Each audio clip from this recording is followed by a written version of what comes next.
po natin ilalarawan ng Daniel chapters 2 and 3. Marahil sa apat na salitang ito, from pride to adoration to worship to praise. Sa unang tingin parang papataas ng papataas dahil nabanggit ko mula sa pagmamataas, syempre that's the low point nung haring ito, si Nebuchadnezzar. He began to umanga siya sa kapangyarihan ng Diyos.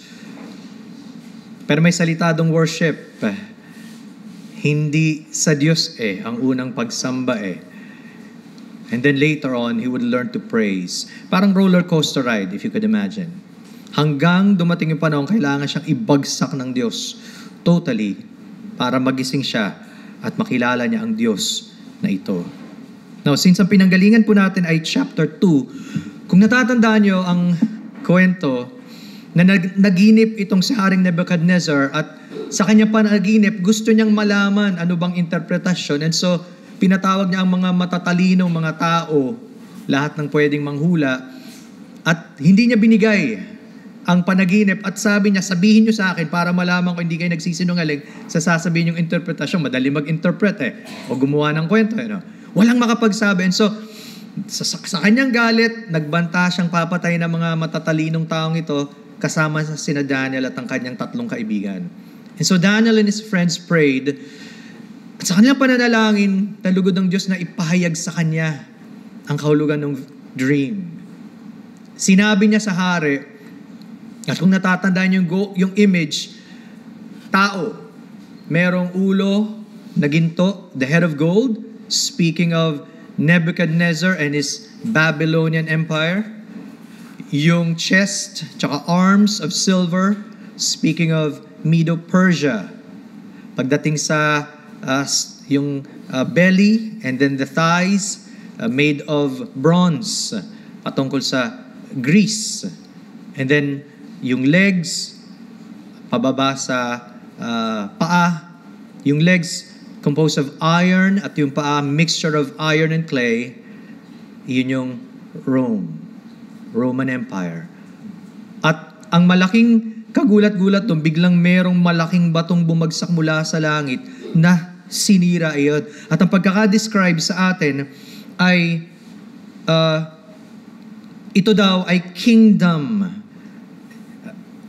Sabi sa 44, and in the days of these kings, the God of heaven will set up a kingdom which shall never be destroyed, and the kingdom shall not be left to other people. It shall break in pieces and consume all these kingdoms, and it shall stand forever. At alam natin, malinaw na malinaw, since we have the New Testament, this is none other than the Lord Jesus Christ reigning. Yung kanyang kaharian, yung kanyang paghahari, lahat ng ibang kaharian ay walang magagawa sa paghahari ng Panginoong Jesucristo. That's why ang challenge is, mas mabuti ngayon tumingin at magpasakop sa Kanya bilang hari natin ngayon kaysa magrebelde ng patuloy hanggang sa paghatol. See? Siya lamang ang totoong hari. And so pagkatapos nun, what was the king's reaction? Si Nebuchadnezzar. Tutuloy po natin. Sabi sa verse number 48 of Daniel chapter 2. Biglang nagbago ang kanyang reaksyon. Pagkatapos nung galit, napalitan ng pagkamangha at ang sabi sa 48, Then King Nebuchadnezzar fell on his face, prostrate before Daniel, and commanded that they should present an offering and incense to him. Wow, napakabilis ng pagbabago. At ito yung makikita yung isang personality ng haring ito. Na baka nakikita rin natin minsan sa sarili natin, mabilis magbago. One moment, masaya. Another moment, bagsak. One moment, galit na galit. Another moment, napaka-calm.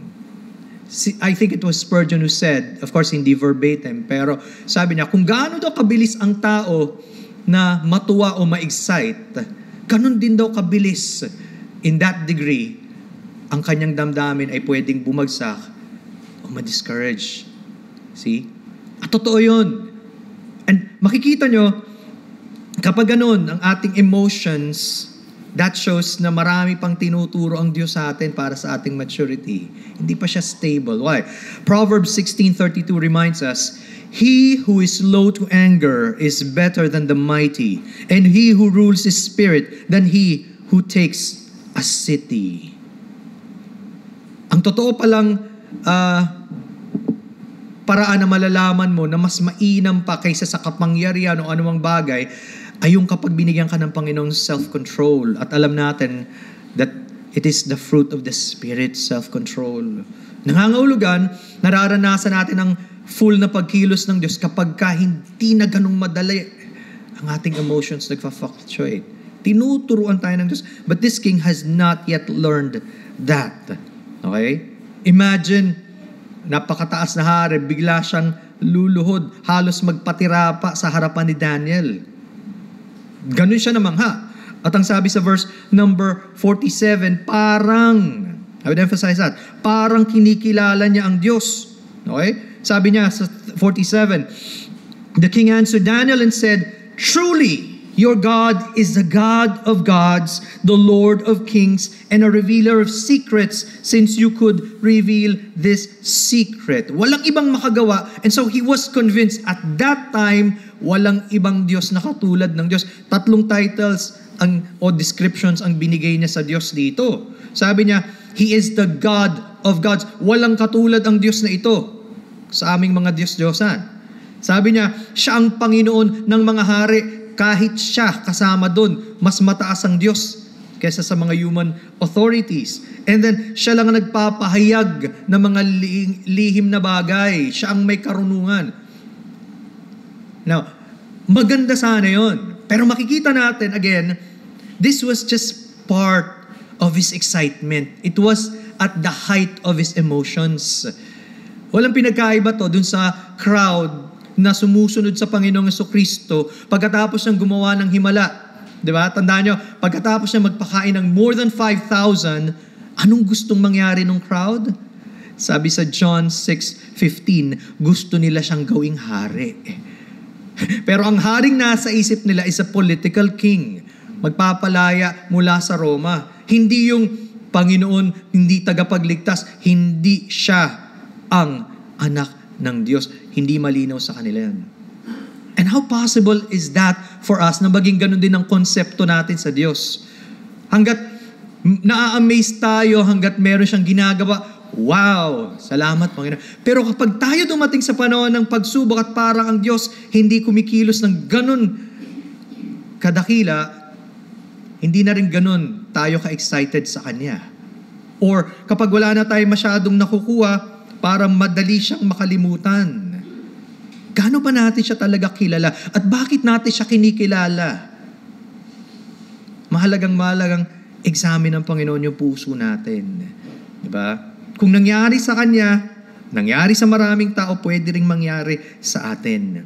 And so, because of that, talaga namang binigyan niya ng lahat ng pwedeng ibigay na favor. Okay, sabi sa verse 48, "Then the king promoted Daniel and gave him many great gifts, and he made him ruler over the whole province of Babylon and chief administrator over all the wise men of Babylon." Sa simula pa lang, nung pinalitan ang pangalan ni Daniel, natatandaan nyo, pinangalanan siyang Belteshazzar, Prince of Bel. Talagang parang iba ang tingin sa kanya. Inaangat siya into position. And of course, God was the one putting him there. Pero makikita niyo attitude ni Daniel. Hindi lang niya naisip yung sarili niya, naisip niya ang kanyang mga kaibigan. Sabi sa verse 49, "Also Daniel petitioned the king, and he set Shadrach, Meshach, and Abednego over the affairs of the province of Babylon, but Daniel sat in the gate of the king." Naisip niya sila. Hindi niya kinalimutan ang mga kaibigan niyang ito. At dahil sila rin ay nagpakita ng kahusayan na promote din sila. Diba? Walang crab mentality, ano? He was free from that. Now, hindi natin alam kung gaano katagal ang panahong lumipas between chapter 2 and chapter 3. Pero chapter 3 is one of the most famous events na alam natin in the book of Daniel. Madalas natin itong naririnig na ikinukwento. Okay? Pero makikita natin, Hindi natuto ang haring ito. Pagkatapos ng maliwanag na mensahe sa kanya, at kahit sinabi niya, totoo ngang ang Diyos ng mga Diyos, nasa puso niya pa rin yung pagmamataas. Ikaw ba naman ang bigyan ng ganong kapangyarihan eh? Kaya nga, makikita natin sa verse number 1 of chapter 3, Nebuchadnezzar the king made an image of gold whose height was 60 cubits and its width 6 cubits. He set it up in the plain of Dura in the province of Babylon. Alam niyo, amazingly, sa mga excavation, nakita nila sa lugar na ito, yung binabanggit na plain of Dura, may mga evidences na talagang nagtayo ng isang napakalaking structure. Okay? It was 90 feet tall, 9 feet wide. At bakit siya nagtayo ng ganong image? Siya yun eh. Gusto niya, sa kanya, tumingala ang mga tao. At tingnan nyo, no, hindi siya natuto sa panaginip, hinigitan pa niya yung kanyang napinaginipan. Sa panaginip niya, there was the head of gold. Ang kanyang image na isinet up, buong image ay gold. Ano ang kanyang mensahe? Ayokong matapos ang paghahari ko at walang makapagpapaalis sa akin dito. He wants to continue on. At di ba gano'n naman ang tao? Pag wala ang Diyos sa buhay niya, kapito ko, talaga namang lahat gagawin, manatili lang kung nasan siya. No? See? That was his message. At sabi nga nila, nakahawak na ba kayo ng gold bar? Ako rin, di pa eh. Pero nakikita lang natin, sabi nila, napakabigat ng gold. Kaya nga, sabi nila, malamang hindi ito pure gold na image. Bakit? Sobrang bigat, napakalaki ng image. Isipin nyo, hindi kakayanin yun. So, alam naman natin, even in the Old Testament, nung nag-uutos ang Diyos, especially, for example, yung Ark of the Covenant, it was made of wood, pero overlaid with gold. Parang ganon, marahil. There was a structure of wood, pero binalutan siya ng ginto. Kaya, sa sobrang taas, makikita niya, even sa malalayong lugar, kumikinang. Talaga namang gusto niyang ipamalas ang kanyang kadakilaan. Now, sinadya niya yun just to send a message. Siyempre, parang grand opening yan eh. Para bang dedication. Ano ngayon ang dapat mangyari? Di dapat lahat ng taon doon, lalo na yung kanyang mga matataas na officials, sabi sa verse 2, And King Nebuchadnezzar sent word to gather together the satraps, the administrators, the governors, the counselors, the treasurers, the judges, the magistrates, and all the officials of the provinces to come to the dedication of the image which King Nebuchadnezzar had set up. Expected silang andun at pumunta lahat. Sabi sa huling bahagi ng verse 3, And they stood before the image that Nebuchadnezzar had set up. Okay? Sa matataas na official, tapos andyan yung mga tao to be able to see that. Ano ang utos ng mayabang at malupit na haring ito? Simple lang. Okay. Ang gusto ko dapat masunod. Sabi niya sa verse number 4, from verses 4 to 6, makikita natin, ano? And then a herald cried aloud, To you it is commanded, O peoples, nations, and languages, that at the time you hear the sound of the horn, flute, harp, lyre, and psaltery in symphony with all kinds of music, you shall fall down and worship the gold image that King Nebuchadnezzar has set up. Lahat, no exception. Isa lang ang dapat nyong sambahin, luhuran. Yung image niyan, which is a representation of himself. Bow down. And you know, makikita natin yung kanyang pride. He can never ever take a no for an answer. Malalaman nyo ang proud person, siya lang palagi ang tama at hindi pwedeng may sumalungat. Sabi niya, the moment na hindi kayo sumunod, verse number 6, whosoever does not fall down and worship shall be cast immediately into the midst of a burning fiery furnace. Wala nang usap-usapan. Sunog kayo. Ganun lang yun eh. Take it or leave it. Bow or die. Ganun lang. Okay? Now, Ano magiging reaction ng mga tao kung ando doon tayo? You know what? Ba't niya to ginawa? One possibility is that it was like a test of loyalty or allegiance. Tanda natin, sa chapter 2, it was only the second year of King Nebuchadnezzar. Bagong-bagong hari. Hindi natin alam, pagdating sa chapter 3, ilang panahon ang lumipas pa. He was testing. Lalo na yung matatagal ng mga officials ng kanyang tatay, sino ang totoong magiging loyal sa kanya? At lalo na yung mga bagong dating. Talaga bang kayo ay susunod? So this was his test. Okay? At para daw ito yung ginagawa ng mga tao, minsan may mga ganun hindi lang politicians, pero yung mga leaders, na pinagsasama ang politics at religion para mas malakas ang kapit sa tao. Di ba nangyayari yan?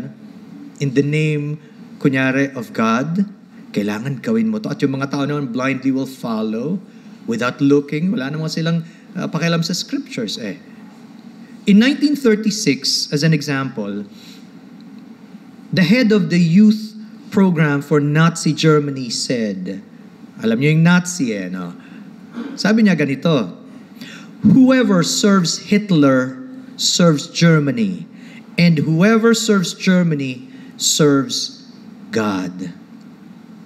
Parang ang sarap pakinggan, Logical Okay, gusto mo maglingkod sa Diyos, edi maglingkod ka sa bayan mo. At para maglingkod ka sa bayan mo, maglingkod ka sa pinuno natin. At that time, it was Hitler. Pero that's a twisted mentality. Bakit? Again, it's against Scripture. See? Yun Mayroong mga taong ganun, para lang makuha ang sympathy ng mga tao, gagamitin nila lahat ng means, kahit ang pangalan ng Diyos. That's why we have to know who this great God is. We have to know His Word para ma-distinguish natin yung totoong sa Panginoon at yung gumagamit lang ng pangalan ng Diyos. Maraming blind followers. At hindi exception ng mga tao dito. Okay? Parang walang pagpipilian Kaya, para bang napaka-natural, di sige. Para wala nang maraming gulo, sumunod na lang tayo. Sabi sa verse 7, so at that time, when all the people heard the sound of horn, flute, harp, and lyre in symphony with all kinds of music, all the people, nations, and languages fell down and worshipped the gold image which King Nebuchadnezzar had set up. It was an automatic response. Na-program na yung kanilang isip, pagkatunog na pa, and it was a grand orchestra. Lahat na ng klase ng music, ando dun. Which brings us to the point, ang music, pwedeng gamitin sa mabuti, gaya ng kapag tayo umaawit para sa Panginoon, at pwede rin gamitin para sa masama. Mahalaga yon. Anong mga klaseng music ang pinapakinggan natin at inaawit natin? It's a very great reminder. Bakit? Nagkikreate siya subconsciously ng effect sa isip natin. Kaya nga paalala ko sa mga anak ko, since sila yung malapit sa akin be careful with what you listen and sing to. Hindi ko mo madalas kinakanta. At very, very popular, you always sing that. Why? Later on, uulit-ulitin mo yan. At pagpangit ang mensahe niyan, lalo na't wala sa salita ng Diyos o against God, di mo malalaman. Ipinapasok sa atin yan. See, it's all around us. Yun ang isa sa mga ginagamit ng NA. But again, we can glorify God through music. But you know what sabi ko kanina? It seemed like there was no choice. In reality, there is always a choice. Palagi. Kahit makita mo ang karamihan, ito ginagawa nila If you know in your heart and your mind, that's wrong. What do you do? You have to do what is right if you want to glorify God. Kahit nag-iisa ka lang. At mas malamang, parang yung kahit sa pakiramdam ni Prophet Elijah, ako na lang ang nag-iisang natitira, marami pa pala ang natitirang matapat sa Panginoon. Kailangan lang matuto tayo na manindigan kung there's always a choice.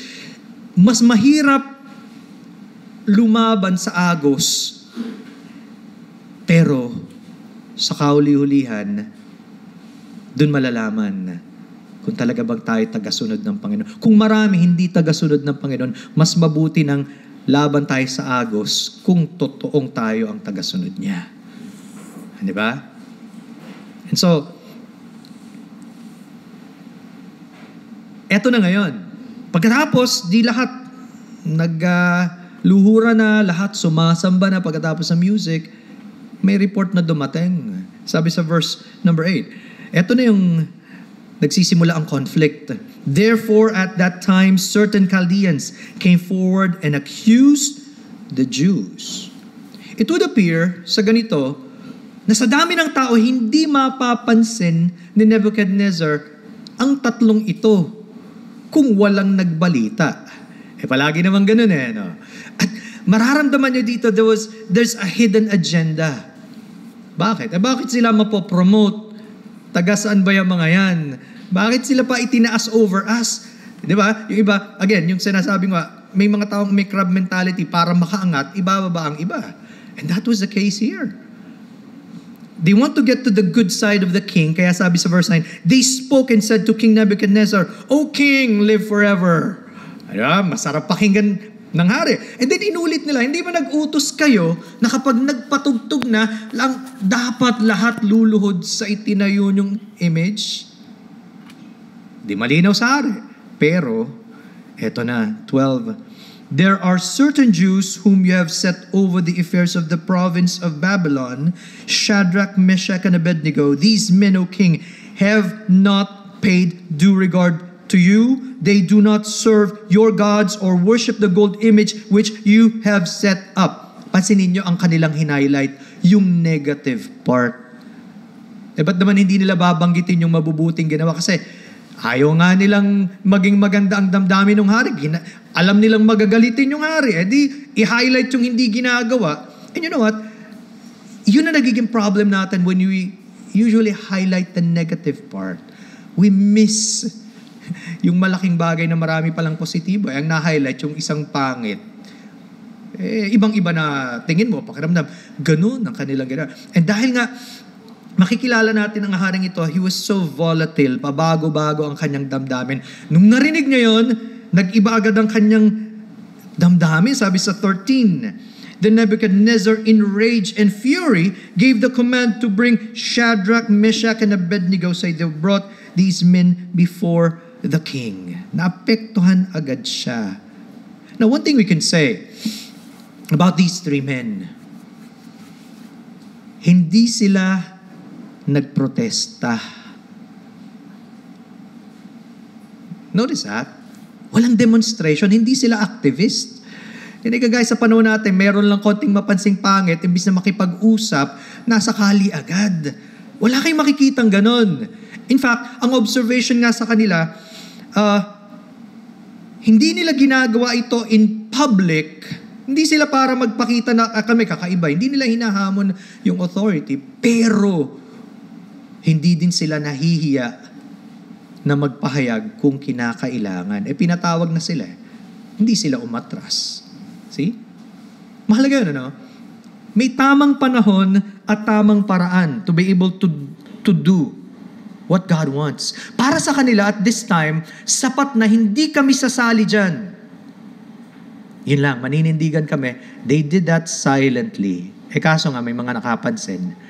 Kaya ibinrought up dun sa king. See? Now, maganda yung sinabi ni Spurgeon. And I think this is a challenge to all of us. Sabi niya, you will not be able to go through life without being discovered. A lighted candle cannot be hid. Di ba ang Panginoong Jesucristo nagsabi niyan? We're supposed to be the salt of the earth and the light of the world. Di ba? Hindi mo pwedeng itago yun. At ang Kristiyano, lalabas at lalabas yun kung sino ang totoo sa buhay natin.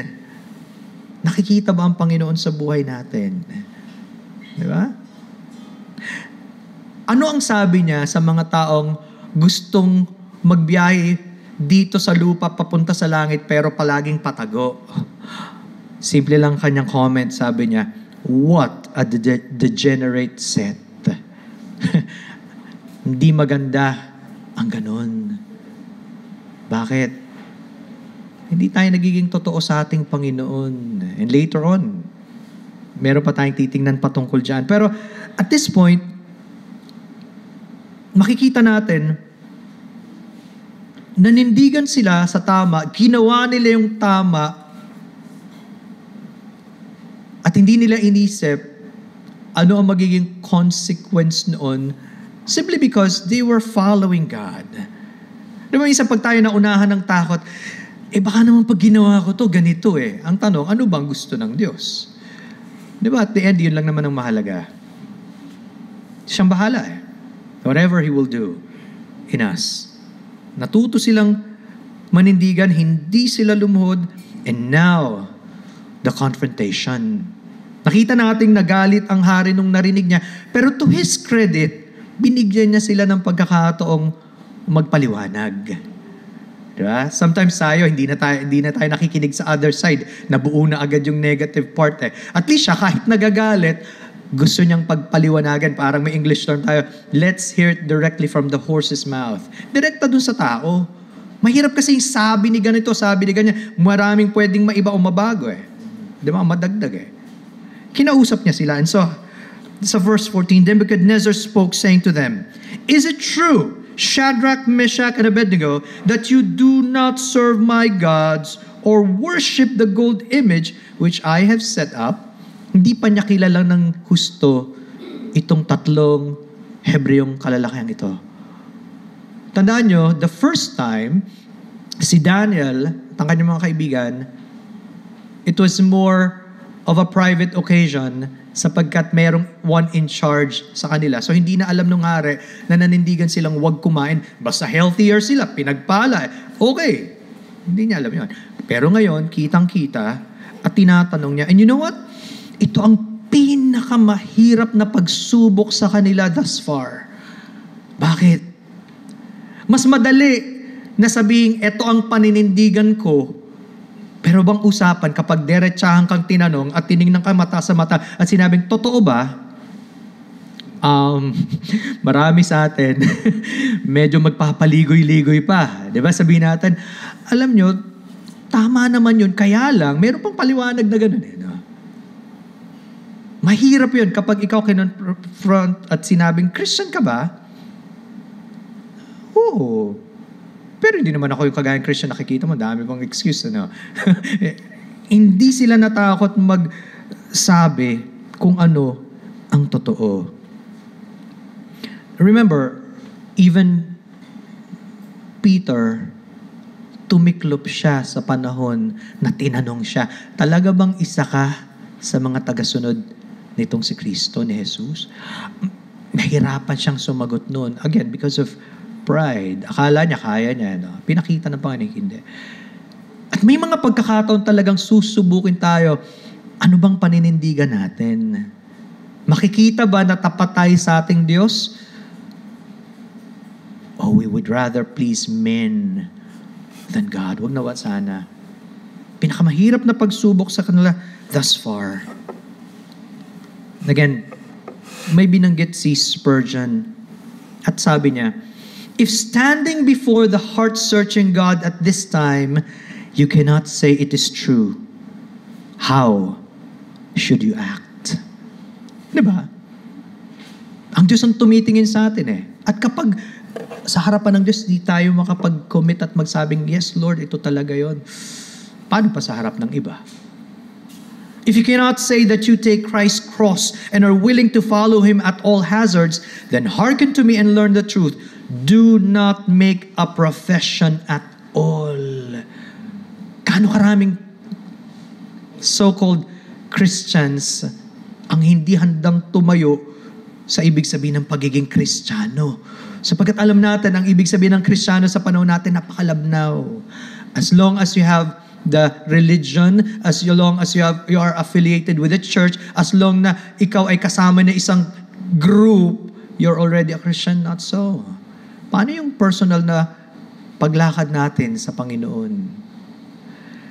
If you cannot be true to Christ, if your coward heart is recreant, meaning unfaithful to your Lord, do not profess to be his disciple.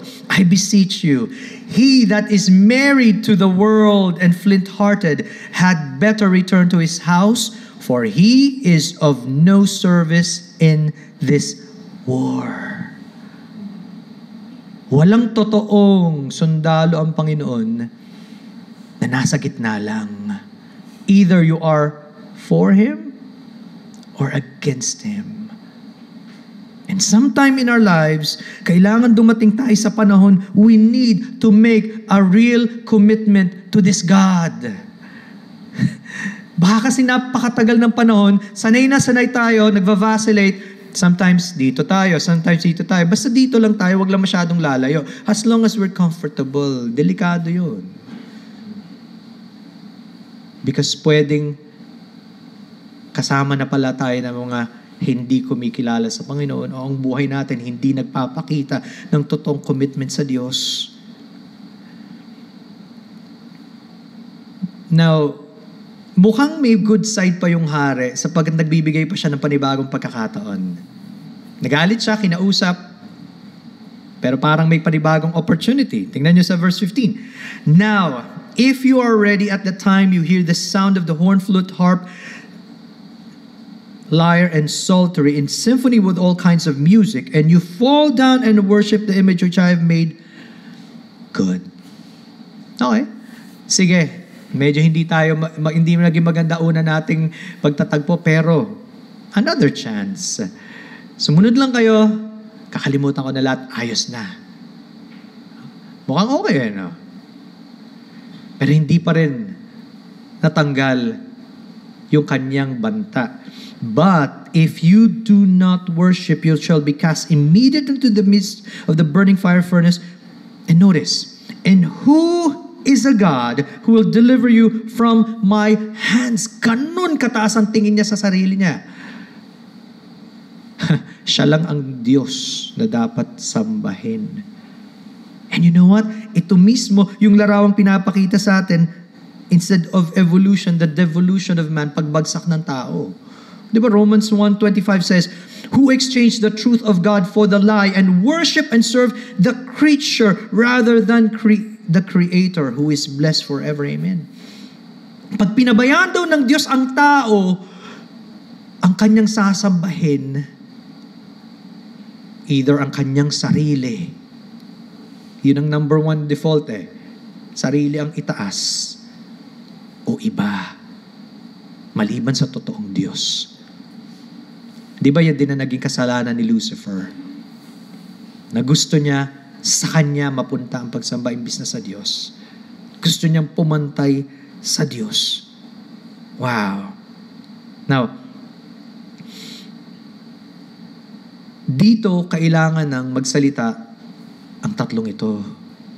Okay? At very famous sa atin, alam natin ito, pero hindi na nila kailangan magtago, hindi na kailangan ingatan ng kanilang mga sagot, diretsahan. Sabi sa verse 16, Shadrach, Meshach, and Abednego answered and said to the king, O Nebuchadnezzar, we have no need to answer you in this matter.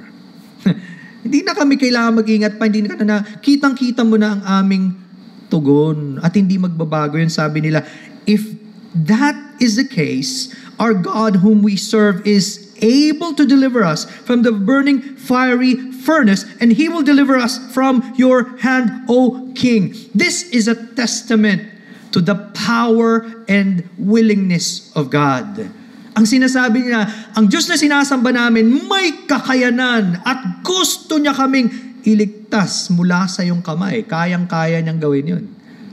Kaya wala kaming dapat ikatakot. But verse number 18 is a testament to the sovereignty of God. But if not, let it be known to you, O King, that we do not serve your gods, nor will we worship the gold image which you have set up. Malinaw lang. Hindi namin gagawin kahit kailan na sumamba sa Diyos-Diyosan mo at sa iyo, lalong-lalo na sa image na yan. Kung hindi man kami iligtas ng Diyos, hindi pa rin namin gagawin yan. Para sa kanila malinaw, ang Diyos ay may karapatang pumili anuman ang kanyang gustuhin. He can deliver us even from impossible situations. Kaya niya yun eh. It's not beyond Him. Pero pwede rin niya tayong samahan sa gitna ng napakatinding pagsubok. At prerogative niya yun. Hindi sila ang masusunod at hindi rin tayo ang masusunod. Nasa desisyon ng napaka-taas at dakilang Diyos na ito. Pero hindi magbabago ang aming commitment at allegiance sa Kanya. Sa Kanya pa rin kami. Wow! Iyon ang totoong pagtingin sa Diyos without any compromise. Sabi ni Job in Job 13:15, "Though He slay me, yet will I trust in Him." Paano na-develop ang ganitong katatag na paninindigan ng tatlong kalalakiang lalaking ito? Remember, nagsimula tayo sa chapter 1 kung saan sinubok sila sa pagkain. Simpleng-simpleng usapin ng pagkain. Pero yung pagkain na inaalay sa mga Diyos-Diyosan. Pero dahil malinaw sa kanila, ang Diyos ang kailangan naming lugurin kahit na hindi kami nakikita ng mga mahal namin sa buhay, kahit walang nakatingin sa amin, gagawin namin to para sa Diyos, ayaw naming magsabit yan, in-honor ng Diyos yun, binless sila ng Panginoon. Kaya pagdating sa pinakamabigat na pagsubok ng buhay nila, binigyan sila ng Diyos ng katatagan, ng boldness. And you know what? Totoo yun, nadidevelop yung ating pananampalataya from the smallest decisions to the greatest ones. Kung araw-araw, palagi tayo nagko-compromise, what do you think? Pagdating ng napakalaking pagsubok, madali tayong tumiklop.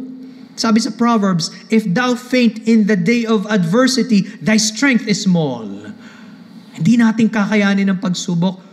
Kung sa araw-araw at sa mga maliliit na pagdidesisyon sabihin natin, maliit na bagay lang naman ito, dun nga nagsisimula yan eh. Sinong binibigyan ng much? To much is given, much is required. Pero nagsisimula yun dun sa pagiging tapat sa maliliit na bagay. At yun ang nagiging problem natin when we make little compromises. Hindi na di-develop yung ating backbone. Hindi tayo nagiging matatag sa pananampalataya. Hindi tayo makatayo sa tama at sa mali. Palagi na lang tayong nasa gitna. Pero hindi ka pwedeng mamangka sa dalawang ilog. Either you are a follower of our Lord Jesus Christ or not. Hindi ba, yan marahil ang isang dahilan bakit maraming Kristiyano, napakaraming dahilan. At mapapansin nyo, hindi sila nag-offer ng kahit anong excuse. Sabi nila, ang hirap ng buhay dito, malayo na nga kami, wala na kaming kamag-anak, lalabanan pa namin yung hari. Minsan lang naman to eh. Walang excuse. Pagsunod sa Diyos, yun ang mahalaga.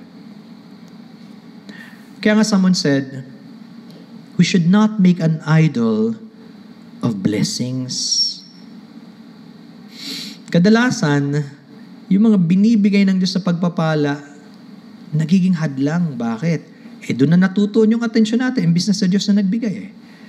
Naubos na yung ating panahon doon, doon na tayo lalong na humaling, nakalimutan na natin siya. Wag.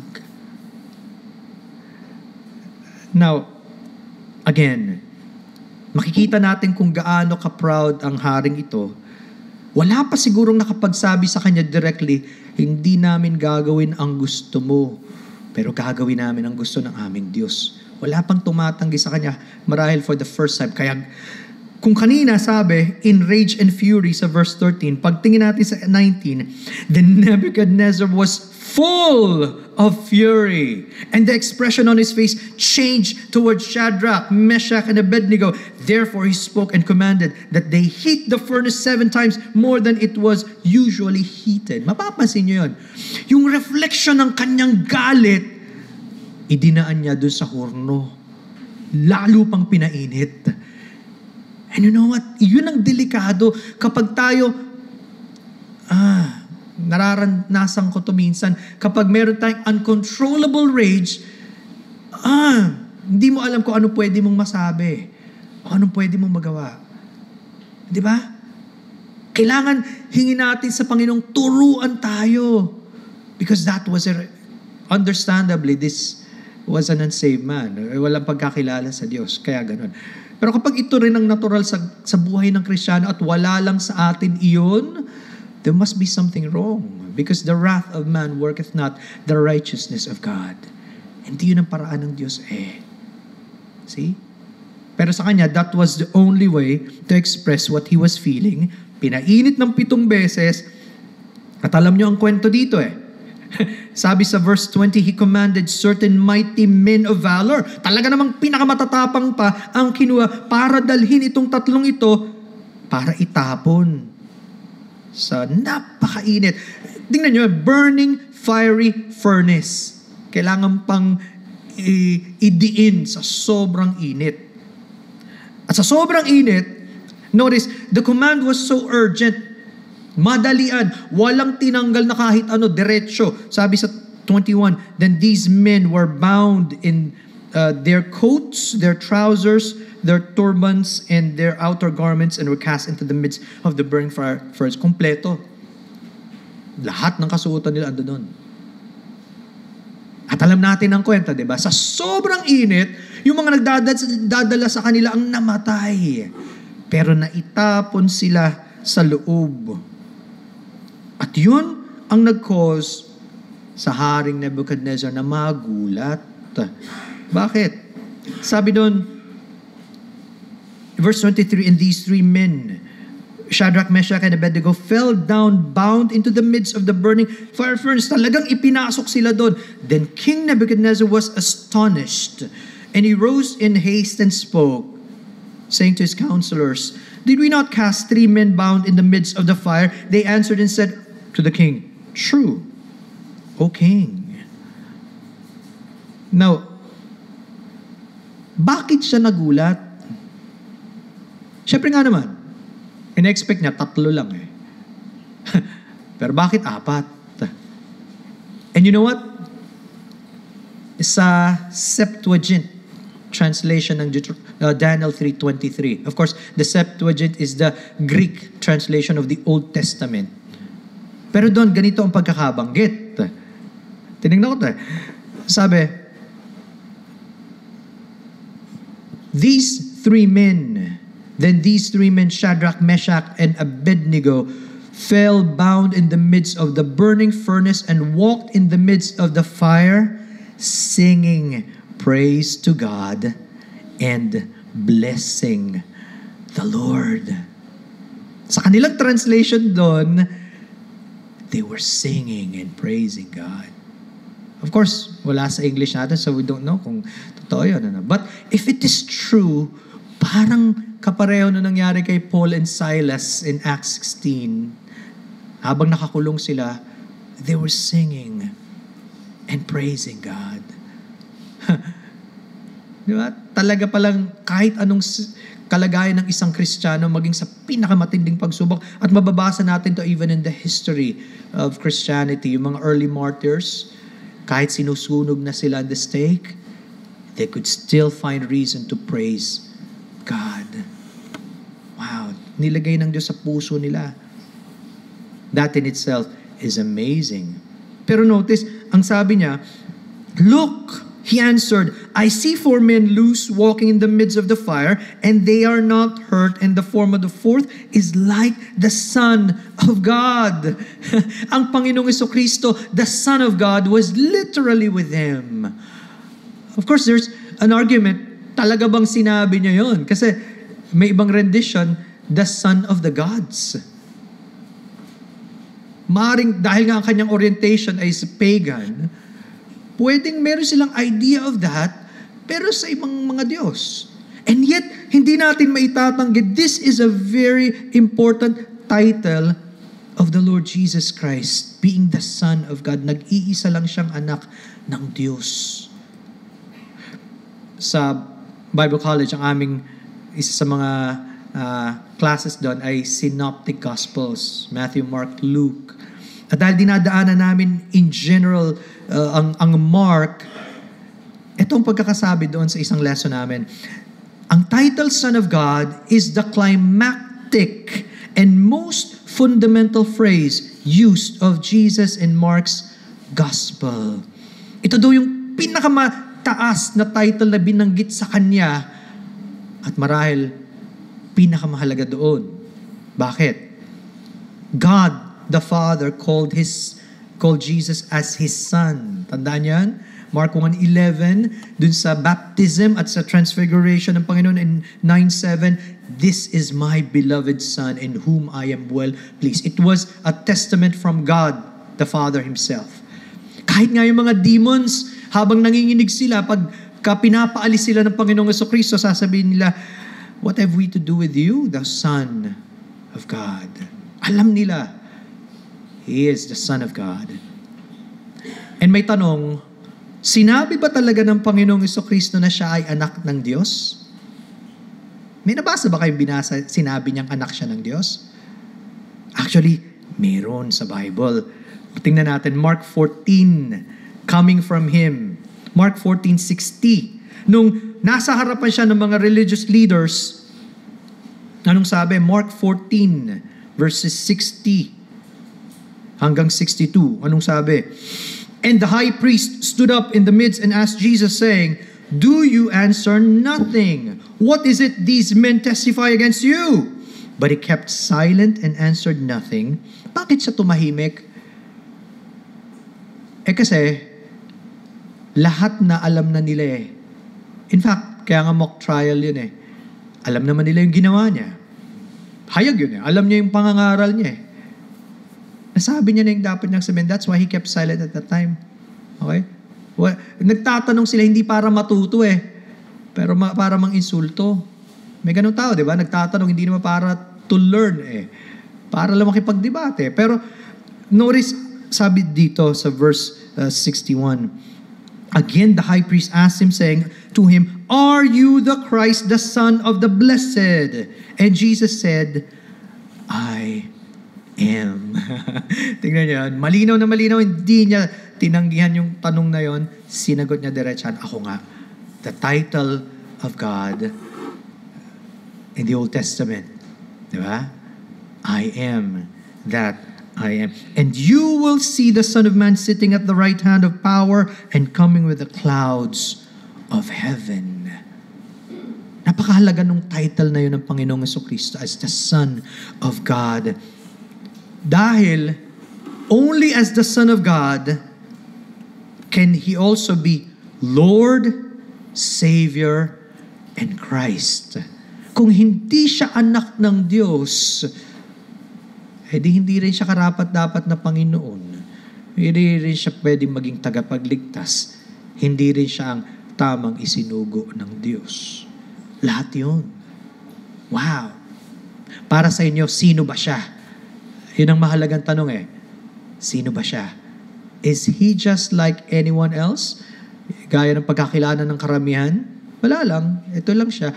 O para sa'yo, napakahalaga niya. Hindi natin alam kung alam ng mga Hebrew young men na ito na ando dun siya. Of course, I'm sure pinamalas ng Panginoon ng kanyang presensya. But what I'm saying is, hindi ko alam if yung nakita ni Nebuchadnezzar, nakita rin nila at the time. But one thing is clear, hindi sila iniwanan ng Panginoon sa pinakamatinding pagsubok na iyon. At yun ang pangako niya sa bawat nagtatapat sa Kanya. Mas masarap, just like in Psalm 23, mas masarap we go through the valley of the shadow of death, kasama natin siya. Kaysa naman nasa kasarapan at karangyaan ka ng mundo, wala naman siya. Sayang lahat. No wonder, biglang nagbago na naman ang reaction ng hari. Sabi sa verse number 26, as we close on this one, sabi doon, "Then Nebuchadnezzar went near." Hindi niya mapigilan lumapit "the mouth of the burning fire furnace and spoke, saying, 'Shadrach, Meshach, and Abednego, servants of the Most High God, come out and come here.' Then Shadrach, Meshach, and Abednego came from the midst of the fire. And the satraps, administrators, governors, and the king's counselors gathered together. Hindi lang siya, pati sila nakita nila. And they saw these men. Ang ganda ng description. On whose bodies the fire had no power. Bakit? Sapagkat ang Diyos na makapangyarihan ang kasama nila. Kahit yung apoy, walang kapangyarihan. Sabi, the hair of their head was not singed, nor were their garments affected, and the smell of fire was not in them. It was a complete deliverance. Kahit yung amoy nung apoy, wala sa kanila. Ang nawala lang yung tali. Nirelease sila ng Panginoon. And you know what? Di ba ang sabi sa Hebrews 11 concerning them? They quenched the violence of fire. That's a testament sa ginawa ng Diyos sa buhay nila. And you know what? Because of that, ito ang naging reaction ng king. 28, Nebuchadnezzar spoke saying, Blessed be the God of Shadrach, Meshach, and Abednego. Notice, hindi pa niya kine-claim ang Diyos na ito na kanyang Diyos. Okay? Sabi niya, pinupuri niya ang Diyos ni Shadrach, Meshach, and Abednego, who sent his angel and delivered his servants who trusted in him. And they have frustrated the king's word and yielded their bodies that they should not serve nor worship any God except their own God. Mula dun sa posisyon na sino ang Diyos na pwedeng magligtas sa inyo? Ignorance, ano? Nagulat siya. At meron na siyang mga ilang bagay na natutunan patungkol sa Diyos. Sino ba ang Diyos ngayon para sa kanya? Siya ang Diyos ng mga Hebreyong ito. Siya ang Diyos na nakapagpapalaya mula sa dito sa ganitong kalagayang ito. Siya ang Diyos na nagpadala ng kanyang anghel or messenger or Savior, yung nagligtas sa kanila. Siya ang Diyos na may malaking kapangyarihan. Siya ang Diyos na pwedeng pagtiwalaan. Who trusted in Him. Pwede siyang pagtiwalaan. Siya ang Diyos na mas mataas kaysa kanino pa man kahit sa Kanya. Okay? And because of this great God, they frustrated the king's word. Kahit siya inadmit niya wala siyang laban dun He is the great God who deserves exclusive allegiance. Kaya, ang kanyang utos, therefore I make a decree that any people, nation, or language which speaks anything amiss against the God of Shadrach, Meshach, and Abednego shall be cut in pieces, and their houses shall be made an ash heap, because there is no other God who can deliver like this. Again, bunga na nung kanyang emotion. But one thing is sure, marami na siyang alam sa Diyos, pero hindi niya kilala personally ang Diyos na ito. And it's so possible for us to know more about this God every time. Daming nadadagdag. But do you know Him as your God? Pinakamahalaga yun. And you know what? Sa tagpong ito, mapapansin yung nagbigay siya ng utos na marahil hindi in favor ang tatlong Hebrew young men na ito. He forcefully asked the people to worship. Pero makikita natin sa Bible, ang pag-worship ay hindi pinupuwersa. Galing ito sa Diyos. God is still seeking those who will worship Him in spirit and in truth. And He's making them to be true worshipers. Sa Diyos nang gagaling yun. Kaya pag ginawa mong pwersahan, at ito ang pinindigan ng mga totoong Christians, you can never force someone to worship.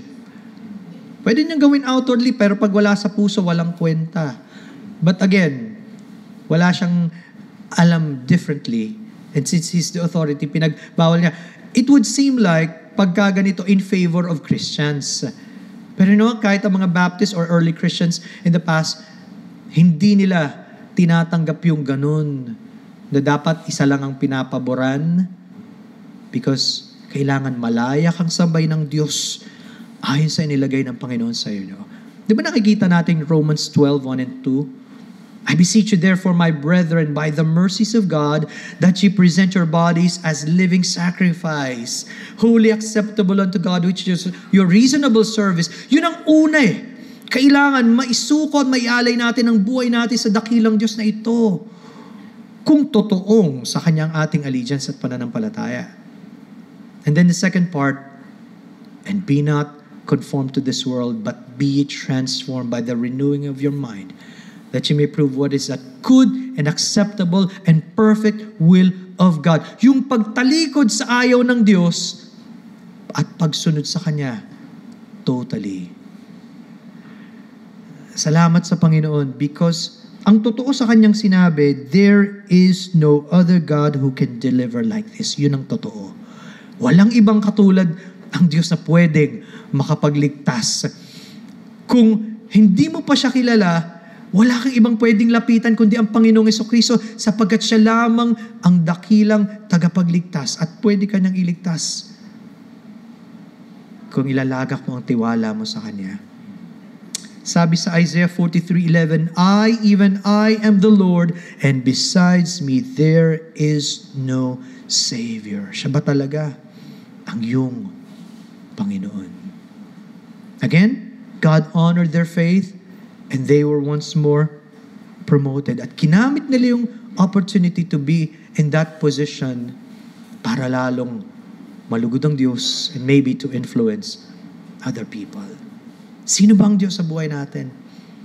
Sana patuloy na tayong patatagin habang mas marami tayong hamon na kinakaharap at sana mas lalong makita ang Diyos sa buhay natin habang araw-araw tayong tumalapit na nagtitiwala sa Kanya. Let us pray. Father Almighty,